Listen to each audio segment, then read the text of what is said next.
मित्र आणि मैत्रिणींनो नमस्कार. आज आपण पाहणार आहात प्रोमो. ते बी लग्नानंतर होईलच प्रेम.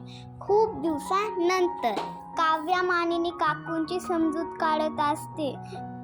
ताईला काय झालं नाहीये, तुम्ही नका ना पॅनिक होऊ.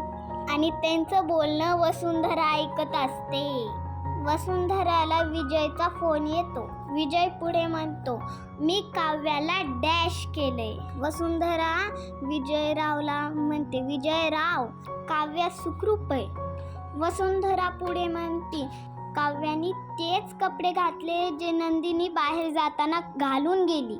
हे ऐकून विजयला शॉक बसतो. वसुंधरा पुढे म्हणते, म्हणजे तुम्ही नंदिनीला उडवलं.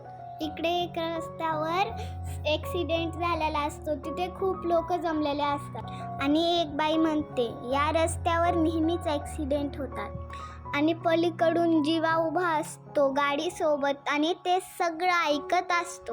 ती बाई परत बोलते, कुणीतरी ॲम्ब्युलन्सला बोलवा. त्यातला एक माणूस म्हणतो, ॲम्ब्युलन्सला फोन केलाय, आता हे एवढा ट्रॅफिक असणार तर कशी येणार आहे ॲम्ब्युलन्स. जीवा त्या गर्दीमध्ये जाऊन पाहतो पण त्याला काही दिसत नाही. आणि तो माणूस परत म्हणतो, ओ ती ॲम्ब्युलन्स आली का बघा ओ.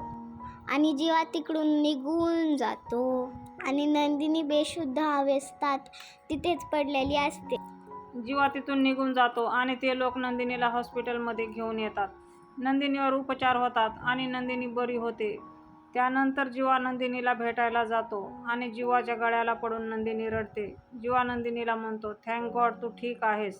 जीवा नंदिनीच्या पोटावर हात ठेवतो आणि नंदिनी ढसाढसा रडते आणि जीवाला सांगते, आपलं बाळ आता राहिलं नाही.